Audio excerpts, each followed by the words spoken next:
Okay, good morning, everyone. It's 9 o'clock. Ms. Capelli, you hear me? Yes. Okay, great. So welcome to our coffee, our December Principals Coffee.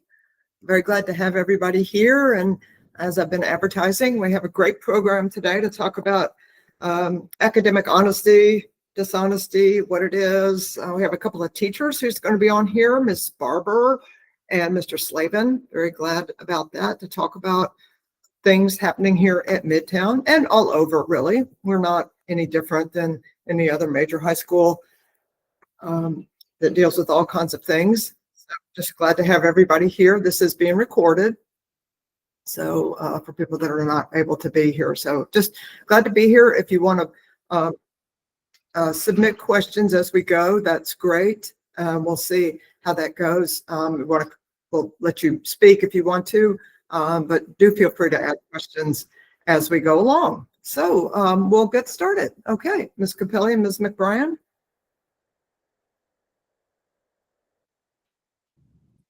All right. Ms. McBrien. Okay, good morning, everybody. So here's our purpose for our meeting today. We're going to define academic honesty and academic dishonesty, talk about what the research suggests, growing concerns about academic dishonesty here at Midtown and other schools and universities, defining a shared goal of helping students learn with integrity, and building a partnership between Midtown and families.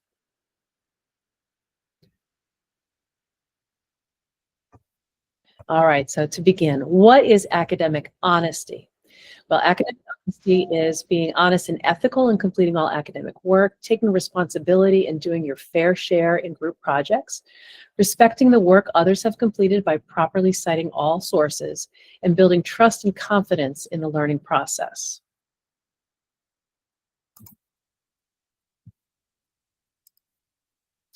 All right, academic dishonesty. This is cheating on assessments, the use of any outside resources not permitted by the teacher, plagiarism, for example, copying and pasting into your work, using uncredited sources. It's also the misuse of artificial intelligence or homework applications, unauthorized collaboration, taking credit for work that was not completed by you, and when helping becomes doing the work. And we see that both from students' friends and in some instances, parents who are helping, but sometimes the help crosses over into the area of actually completing the work for students.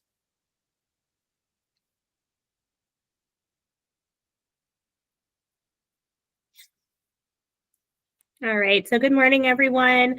We do want to review what the policy is for Midtown and Atlanta Public Schools as a whole. So it is the responsibility of all students to make sure that they are exhibiting honesty, trust, fairness. They're, following what academic honesty is as they're completing their work. And that means for both assignments in class as well as tests, projects, bigger assignments. We have noticed that some students feel like classwork and tests aren't the same in when they're completing that. So making sure that every single thing that they do is following that policy. They cannot use any kind of electronic device, whether it's a watch or a phone, a Kindle, whatever it is that can access outside information when they're taking a test or a quiz or any other graded assignment that they're going to have in class. And then we're going to kind of look at this a little bit further in the next slide. But if suspicion of academic dishonesty does occur, the first thing is that a teacher submits a referral to the student's administrator, and there is an investigation that's conducted. The teacher will also contact the parent to make sure that they know that that referral has been submitted and what their thoughts are on what happened in the classroom. After that investigation is conducted, we go through and document what was found in Infinite Campus. So it could be that there wasn't evidence, and so that referral gets removed, or that there was evidence and it gets documented within the policy. And so at that point, communication would be made with the student and family to follow up on what the findings were. And we do make sure that there are consequences along with restorative learning opportunities, because what we really want to make sure is that students understand what went wrong, and that it doesn't happen again. We want to make sure that they have the resources and understanding if academic dishonesty does occur, for them to make sure that that's the last time that it does. And so consequences could range anywhere from detention, ISS, OSS, all the way up to a tribunal hearing, depending on the seriousness and amount of times academic dishonesty has occurred. And then again, we'll also have that restorative conference with the student. And then students do receive a score of 0 without the opportunity to redo that or recover that work in the case of academic dishonesty.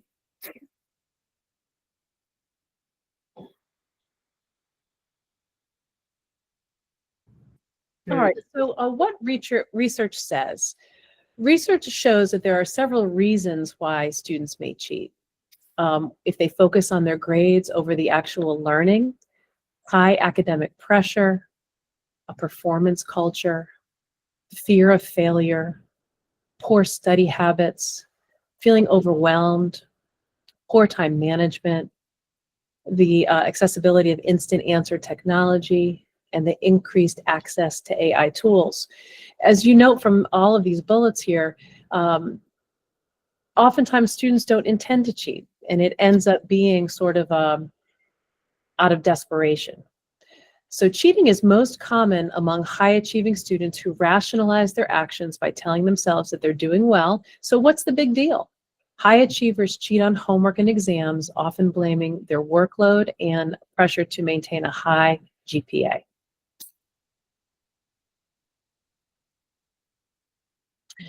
All right, so what's happening at Midtown? This is what we're seeing here at our school. We have an increase in academic dishonesty infractions. It's actually double the number of referrals compared to this time last year. Students are submitting assignments that do not match what teachers are seeing in terms of their in-class performance. AI and other shortcuts are being used for writing and problem solving. And students are finding ways to avoid their computer screens that are being captured unsecurely. So teachers can use a tool called Securely, where they can actually see the computer screens of all of their students as they're working on assignments and assessments. Students are avoiding their teachers seeing what's happening on their screen by giving their login information to other students so that they can then complete assignments and assessments for them.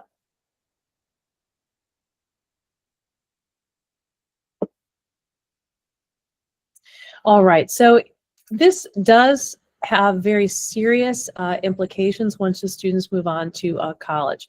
As you are reviewing the points that are on this slide, I just want to give you an example, something to think about. At a local university, this would be the University of Georgia. So let's say that you are a student at UGA, and your instructor identifies possible cheating. Professor notices some similarities between your work and another student's work, or detects unusual behavior on your exam. Your instructor decides that this may be a violation of UGA's academic honesty policy. So the instructor would then report the suspected violation to the Office of Academic Honesty and Student Appeals at University of Georgia. And this is part of the Office of the Vice President for Instruction. Then you would receive official notification from the Office of Academic Honesty stating that a report has been filed and explaining the next steps. The next step would be a facilitated discussion meeting where you would meet with your instructor and a facilitator from the Honesty Office to talk about what happened. This is called a facilitated discussion. All right, what are some possible outcomes from the discussion? If you agree that a violation occurred, you and the instructor may agree on an appropriate consequence. For example, a lower grade on that work or some educational requirement. If you disagree or you can't reach agreement, the case goes to a continued discussion with the Academic Honesty Panel, which will decide whether a violation occurred and impose sanctions. All right, so what are some possible consequences? You may receive the lowest possible grade on the assignment, for example, a 0. You could fail the course. You could receive a notification on your transcript indicating that there was an academic honesty violation, and then that stays for a period of time. In the most serious cases, you could receive suspension, dismissal, or expulsion. You do have a right to appeal. So if the honesty panel finds a violation, you can formally appeal the decision to the president of the University of Georgia. And they have all of their appeal procedures are defined in the academic policy. There is a link at the bottom of that slide so you can review the University of Georgia's honesty policy. I just want to give you an example from a local university so you could see how serious the impacts are for academic dishonesty.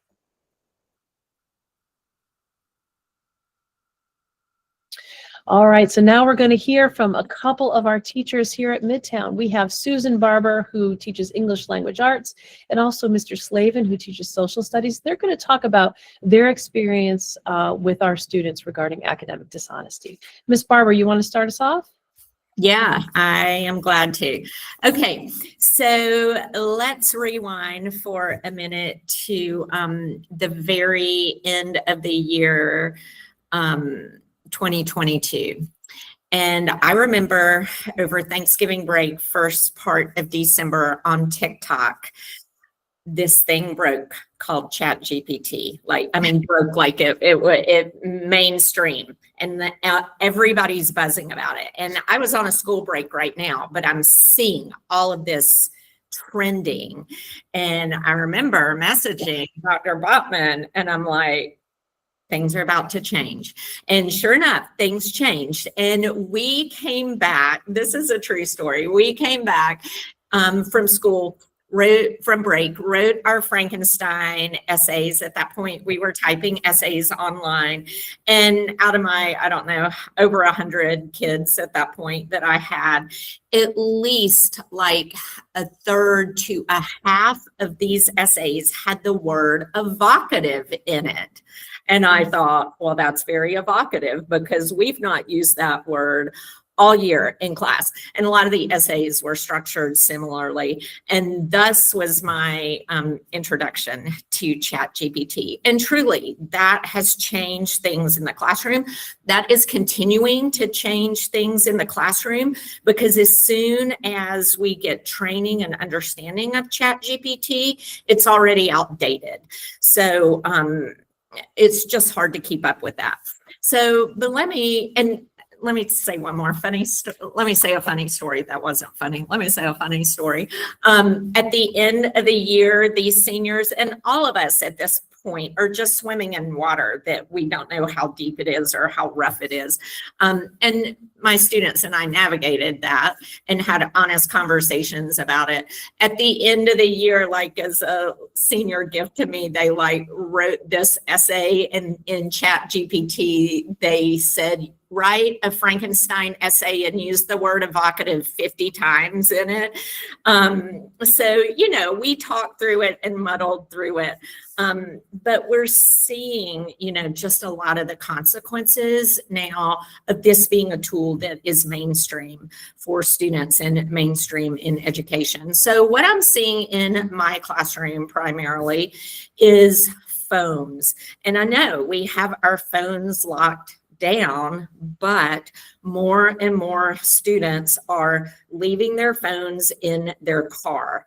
And then students asked to go to the restroom during an exam, and they are getting information when they go to the restroom. This year, our very first summative we had, there was a student in my class who was using a phone on the very first exam. And so per our policy, that was a 0. And I will say that has been a really good learning opportunity for the student. It has gone as well as it could. So I do think, to our point of we're wanting to think about, sorry, my light went off because I'm in a workroom. Let me walk around. So we want to use this while we're in a lower stakes environment as of students going on to college. Let's use this environment of high school to help think about consequences of academic dishonesty. I talked to a couple of students off the record, and they were like, at any given time during any given summative assessment in classes, up to 50% of students are on their phones here and there. So it really makes it challenging for, the teacher to be walking the room, to have securely on, and as soon as the back is turned, phones are out. I spoke to a colleague who said just a couple of weeks ago, he was giving an assessment in his room, and he had students coming up to his desk to ask him questions. And he realized after a few minutes that these students were creating a distraction so their friends could be in another part of the room on their phone. So that phones are still, they're still a huge problem at our school for cheating. Also, just thinking about what students consider cheating on a daily basis.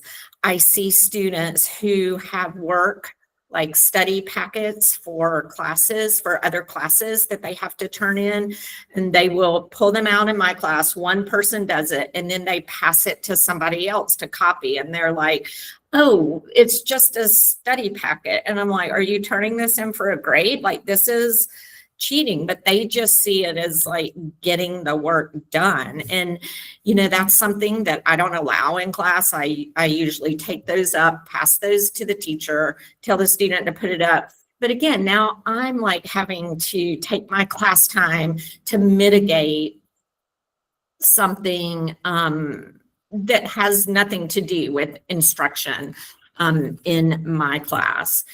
A shift that I have made, and I think a lot of teachers have made here, is all writing and pretty much all work is done in class. When we can monitor kids, really moving from writing online to writing on paper. And there's a lot of research about how handwriting is beneficial for students as well. Of course, we have to have them learning how to use tools on the computer. So it is a balance, and I balance both, but writing, there's no more writing at home because the temptation is just too great to pull up ChatGPT. I opened a doc on my computer this morning, and the headline from whatever ChatGPT thing is connected to my Google was like, need help studying for a final. Like, that's on my document. And I mean, it's hard for these students who are pressed for time, and it seems like the easy way out. So we write in class. AI detectors are really not that reliable. And I personally, as a teacher, I don't want to get into a one-on-one with a student of, the AI detector said it was this percentage, and the student was like, I promise I didn't use AI. And I don't like that going back and forth. That just does not feel like I can't prove it. They can't prove it. And now we're in this space that's not productive for either one of us. So just to not put myself in that situation anymore, we write in class. Pretty much all work is done in class. So I know Mr. Slavin's going to talk, so I'm not going to say all of the things. There's a lot more that I could say, but those are some of the main things that I'm noticing in class. Thank you, Ms. Barber. All right, Mr. Slavin, what's your experience? Yeah, my experience really mirrors pretty closely Ms. Barber's experience there. As like a general rule, anytime as a teacher, we give students assignments on the computer, with their Chromebooks, on Securely or Schoology. I can pretty much guarantee that at least half of the students will rely on ChatGPT to create that. Like, if I give them unfettered access, if I don't use Securely to block things, that's just sort of the default thing that they go to. And Ms. Barber hit on a lot of the questions that we have there. about what is the line between, using AI to help, assist, because ChatGPT can be a useful study material, a resource to help students, create study guides for themselves or flashcards. But where do we draw the line as far as, what constitutes cheating? In addition to the sort of classical ways that students cheat, of little cheat sheets, little tiny sheets of paper where they scribble very, very small words on there, which is kind of amazing that they can read sometimes. That's like the old school way of cheating. The cell phones are a constant issue, and those are really difficult to detect. Because we're kind of operating on the understanding that students should have their phones in the yonder pouch. And like Ms. Barber said, we're monitoring securely. Students have questions during exams, and we kind of have to be looking everywhere all at once. And it's difficult, and it can be frustrating to work really hard to, assemble an assignment and resources, and I teach social studies, so I put a lot of effort into what sources the students are reading, to kind of give them voices from history. And when you work so hard to create something and then that assignment just gets uploaded into AI, it can be frustrating. But as far as detecting, Ms. Barber also hit on a great point as well, which is it is difficult sometimes to definitively prove that a student used AI in a way that would, violate our academic integrity rules. There is no foolproof way to 100% say for certain that a student used AI.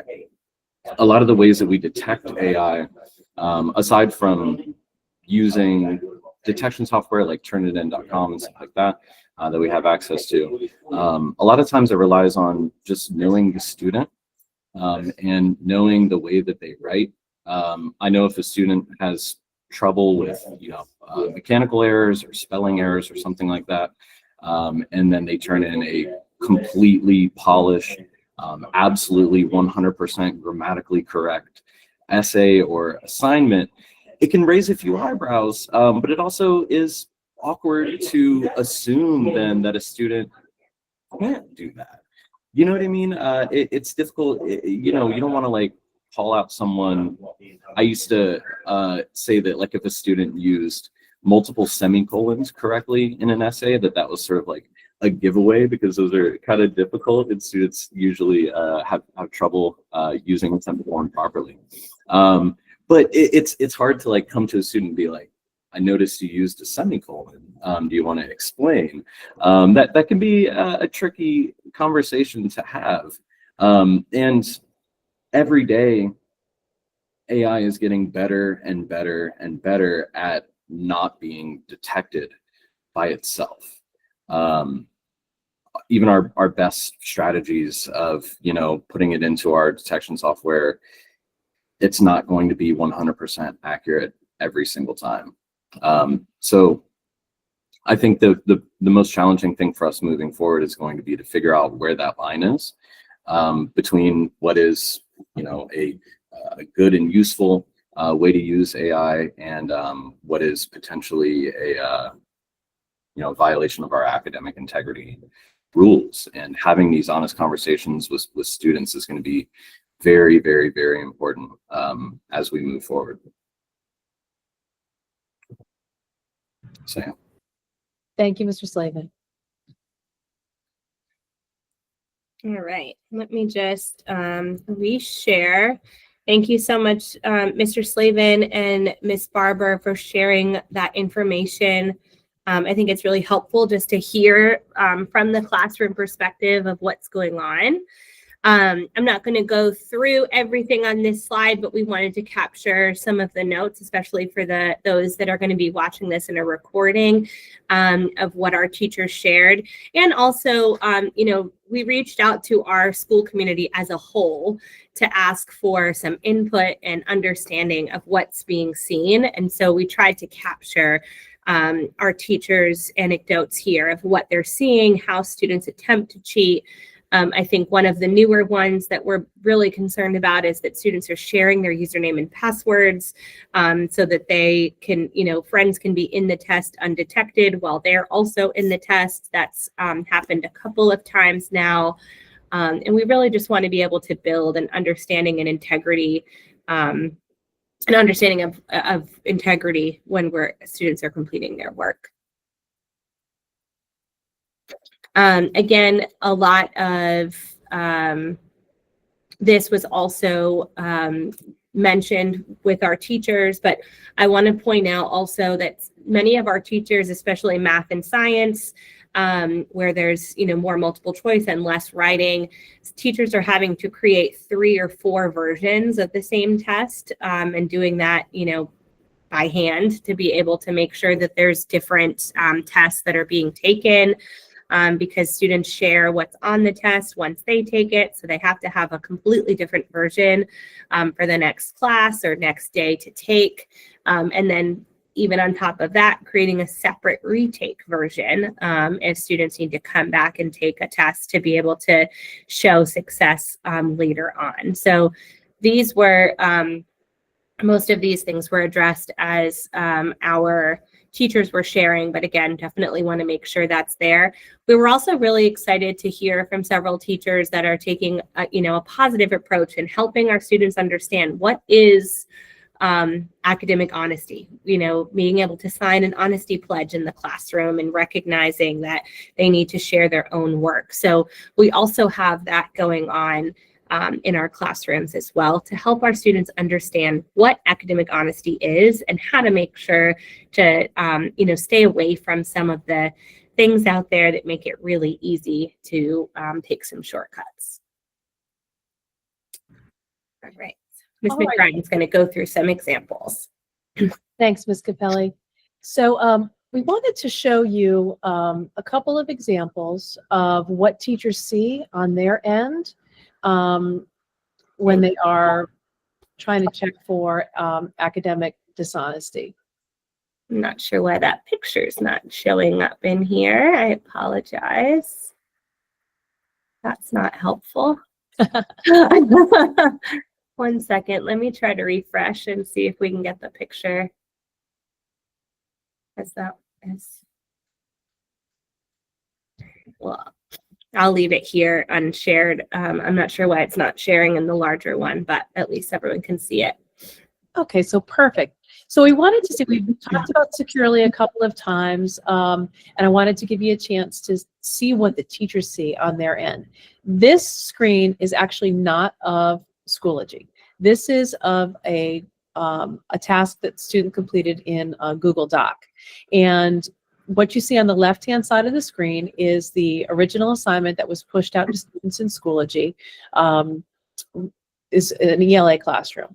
Now, if you see that box where it says the edit history of the student who used AI, it's a little bit small, but you will note that the student started the assignment, I believe it says at 10:38 a.m. The student started the assignment. Students submitted the assignment where it says current version. Students submitted the assignment at 10:46 a.m. So if you do the math, the student completed this task in 8 minutes. That would be impossible if the student did the work because of the nature of the assignment. They are being asked to pull page numbers and direct quotes from a text. It would take anybody more than 8 minutes to complete that task. So that's one thing that that teachers see when students are working in a Google Doc. They can track all of the changes that the student has made and see how much time the student spent on it. The next 2 slides are going to be things that the teachers grabbed. We asked for some examples. Teachers provided us with some examples of what they saw in real time when students were cheating on an assessment. So it's not just core classes. students are being dishonest across the board. This is an example from an art class. So here you have a multiple choice question about this work of art. On the right-hand side of the screen, you see what the teacher can see on his or her screen while the student is testing. This is where they click on to see what tabs that particular student had open. Student access Schoology, no problem. Might have gone there to access the assessment, but you're going to notice that the student searched for in the round sculpture. And you can see that that refers directly back to the question that they were answering at that time. In this example, we can see that this is again from an art class. Student accessed ChatGPT, stayed on there for 46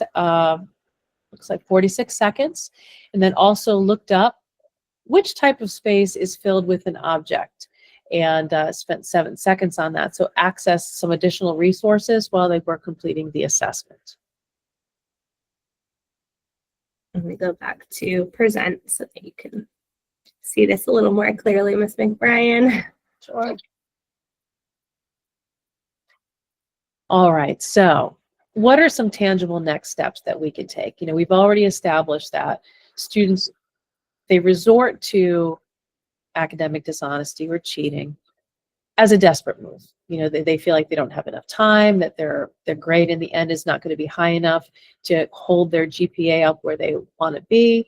And so if we can start thinking about these underlying factors that cause students to cheat, this is, you know, really where I think we need to be focusing.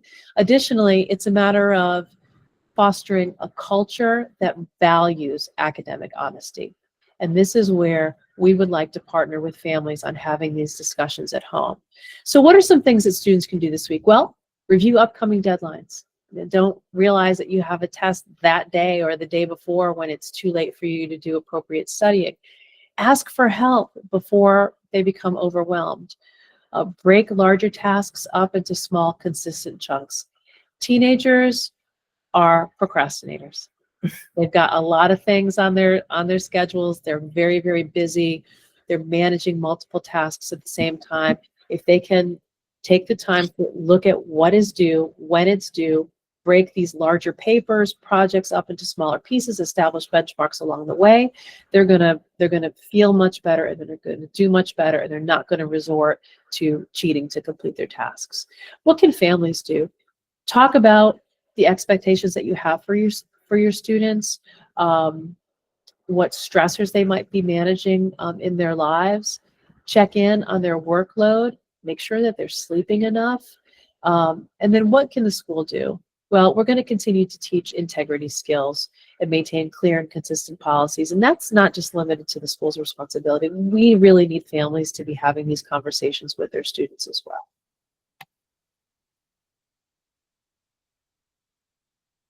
All right, so we just want to take a few minutes to break those down a little bit further. So families' role in academic honesty, like Ms. McBrien said, it's really important that students hear from us and from families what the role of academic honesty is in the classroom and in their work as a whole. So making sure that you're sitting down and having the conversation, setting realistic expectations, and then also really helping our students to understand that we want them to show effort and progress. And it's not always about the final grade, but making sure that they have a good, solid learning experience, and that, you know, their effort towards that learning experience is really important. And then also, you know, while we, you know, want to support our students, that there's oversight in what they're looking at, but that we're not crossing into the role of completing work for students, and reinforcing that learning is more important than shortcuts. So these are some of the things that, you know, as we roll into the next semester over the holidays, taking some time to really chat about this and helping make sure everyone is on the same page with expectations. Some of the things that you can do at home to just give students a little bit less stress, a little bit less pressure, is just consistently messaging about academic honesty, creating routines for students to be able to complete their work, whether it's a certain spot in the house, a certain time that they're doing work, whatever it is, but making sure that there's a routine to help them feel a little bit more settled when they're doing work. Again, celebrating growth, progress, and effort over the final grade, and then balancing independence and support. We think that these will really help our students to be able to feel more supported both at school and at home. And then also consider scheduling. Again, we know that our students are very high achieving. They have, clubs and sports and activities and community service and assignments and school and family obligations, and some of them work as well. A lot of our students put a lot of extra pressure on themselves. So thinking about where you may be able to cut back as a family to be able to avoid that risk factor in resorting to cheating.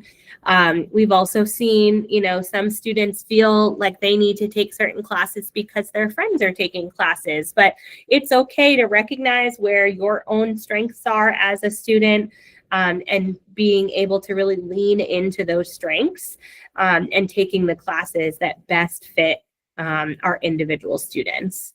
And then just building, again, we talked about already, building academic routines, checking in on sleep. The later our students are up doing work, probably the more likely it is that they will take some shortcuts when people get tired. We're all human and understand that that's easier to do when we're exhausted and just want to get something done. So being able to think about scheduling in a way that takes that risk away is really important.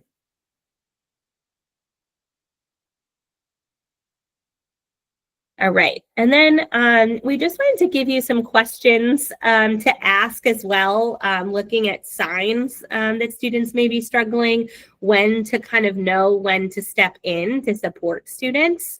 So, some of the signs that students are overwhelmed, struggling, can be procrastination or avoidance altogether of doing tasks, or even coming to school. If you see a sudden drop in grade changes on Infinite Campus or Schoology. And then some of the questions that you can ask students is, what part feels confusing? So if they're trying to get through an assignment, sometimes it can feel so overwhelming, and trying to help them kind of manage it and break it into smaller chunks. So what part feels confusing, and have you talked to your teacher yet? We really want our students to be good self-advocates for themselves, to be able to ask for help when they're in the classroom. And so always starting with the teacher to make sure that they can ask for assistance when they feel like they need it. All right, and with that, I'm going to hand it over to Dr. Bachman so that we can be able to continue our conversation and have some questions answered. Sure. And I want Ms. Barber and Mr. Slavin to be able to jump into and answer some of these questions. One thing I also notice is that there are oftentimes students will stay home to do work, to catch up, because they are so overscheduled that they will take a day and stay home to do work. So that's kind of a warning signal that your child is overloaded. This is a really good time to talk about about the load and the balance, because next, for not senior parents, but for others, your child will be selecting classes or making choices and for next month for the 26-27 school year. And it's very, very important that you talk to your child about the things that they would like to take next year. There are some classes here that are, I will call it, very challenging. And physics, AP Physics, calculus, AP Calculus, some of our other sciences, they do require a lot, that are Spanish 3, Spanish 4, foreign languages, things like that, that take a lot of time and a lot of study. And so you want to be careful about scheduling things. Taking 5 and 6 AP classes is an awful lot for any student at this school. And you really want your child to have a balance of activities. I think Ms. Barber can really talk about what colleges want. It is not just a high GPA and a high SAT score. That is not everything that they want. But I really want you to talk about that as they select classes for next year, about the balance. Think about dual enrollment, think about other things where they can get college credit and get college notice, but thinking about that scheduling is very important. So I do want you to talk about this with your children over the break. I really do. You might be in the car on a road trip or on a trip or something, but just ask them, say, I watched this presentation, Dr. Bachman and the admin and teachers were talking about this. Tell me about what you see at school. You're not accusing your child, but just say, tell me what you see at school, what you think other students are doing. It's very important that students know that we're aware as well. And so I do want you to talk about this with your student, please, and hear what they say. Listen to what they say. All right, we can start going through some of the questions. I know some of them have been answered in the chat, but one of the questions is, I'm particularly interested in how the responsible and effective use of AI is being incorporated into the curriculum, as this will be a necessary school for many roles moving forward. Ms. Barber or Mr. Slavin, do you guys want to jump in there?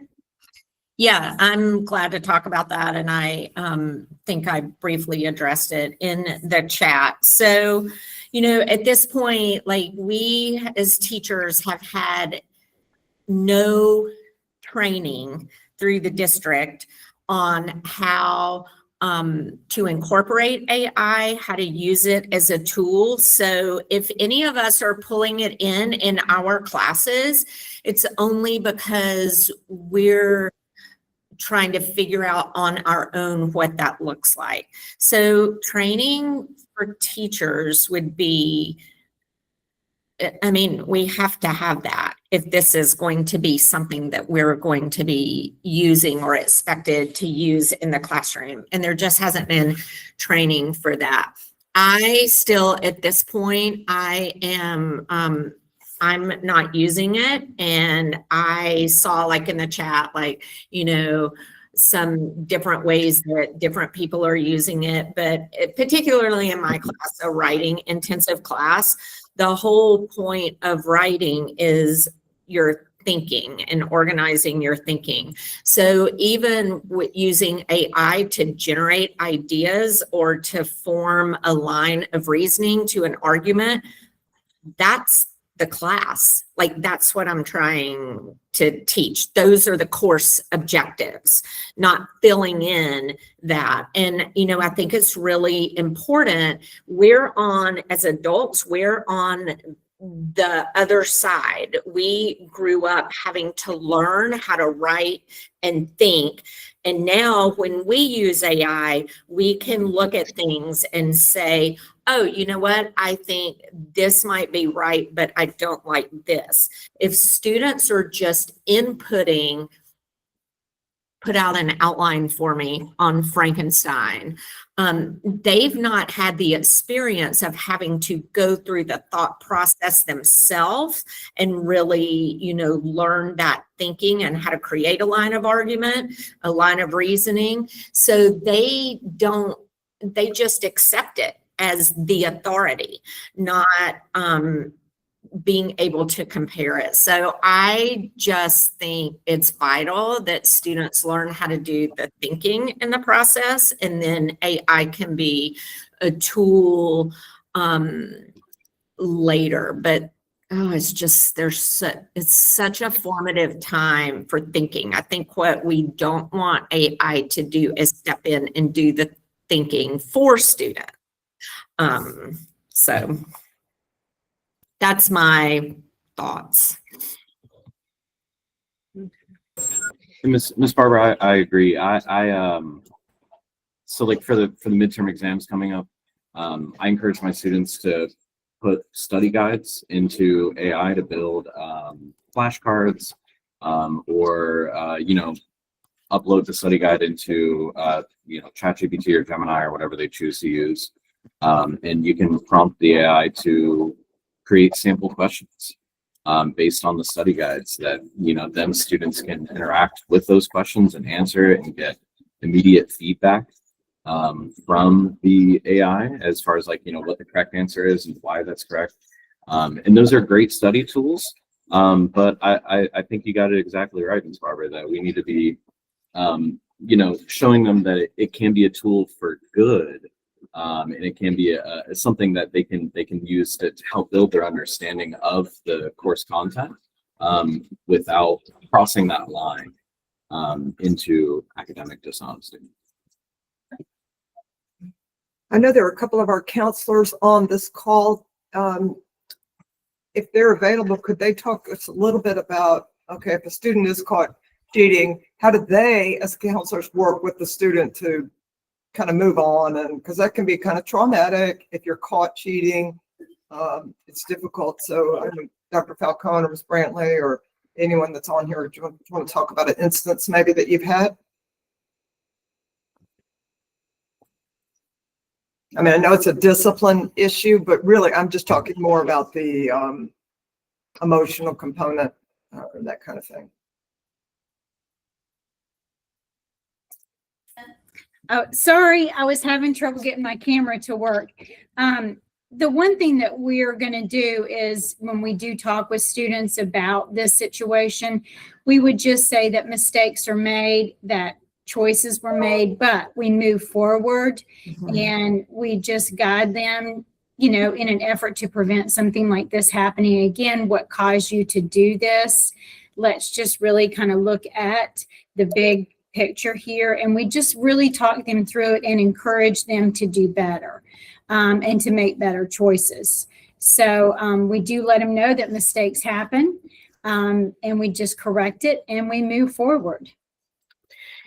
Yeah, I'll bounce off of that. That's exactly how I handle it in my classroom. I go to, with academic dishonesty is I talk to students privately and I say, I get it. Like we all make mistakes. Now, this is an opportunity for you to show me your character. Like, I think it's more important what a student does after a mistake because we're all going to make mistakes. So I do try to turn that into like a learning opportunity for the student. So now it's up to you. What are you going to learn from this mistake? Are you going to dig your heels in and whatever, the other response is. And we do. And so I will say, like, we as teachers have to really have that mindset as well. And I think we all need to be on board with that. And part of our job is helping them learn not just the content, but also the soft skills in life. And so this is a great opportunity for us to be walking alongside students and helping them learn those lessons. Mm-hmm. Teachers, this is probably the thing that teachers dread the most, talking to parents about letting parents know that this happened, just because it brings up an awful lot. Parents can be defensive about it, because somehow some parents, sure not me, but some parents think it's an indictment of their parenting, that their child did something. If your child has not disappointed you at this point, consider you're very lucky. There are, as Susan says, this is a chance to learn, low stress, low consequence, really, environment, but it has nothing to do with your parenting. It has really to do with your child is overloaded and they don't have enough time and they want the grade and, oh my gosh, I got to do this. I mean, it really isn't a huge character flaw. It's just a mistake. But please, when teachers contact you about this, please listen to what they are saying. They are not accusing if they really don't see that it happened or know that it happened. And it is a partnership. They're just reporting and trying to move on as well. And what we don't want to happen is for it to be a repeated pattern. You know, we want one time we deal with it, student learns, but then it becomes more problematic when it's repeated over and over.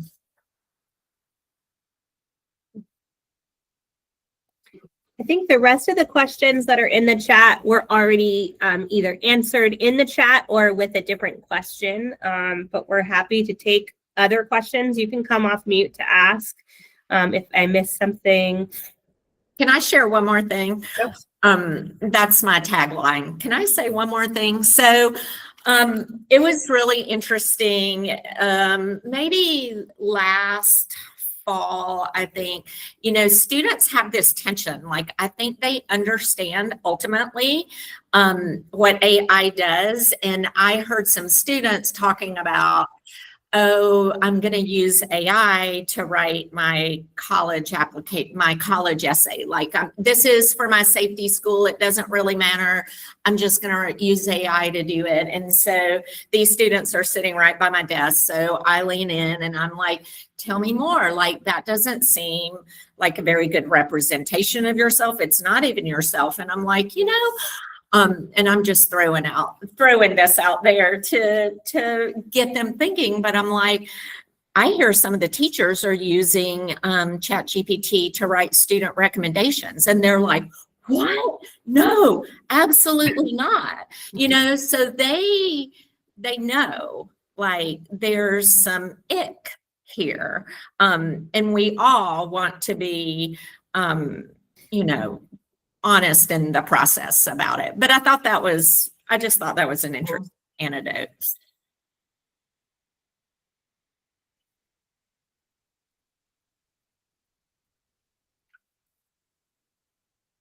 Okay. Does anybody have anything else that they want to bring up about this? Anyone on the call, parents?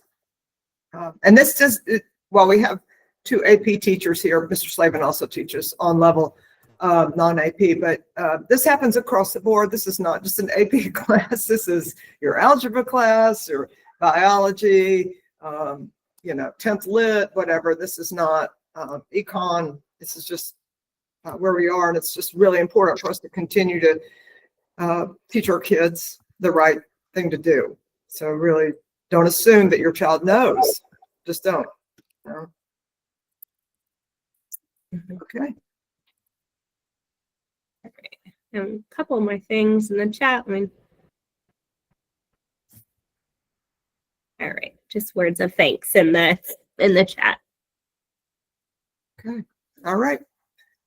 Thank you very much. And this will be available for you to share with your friends and share with whoever you want. And to rewatch it with your child would be a really good thing. It'd be a lot of fun to rewatch it with your children and then speak about it. It'd be great. All right, thank you, everyone.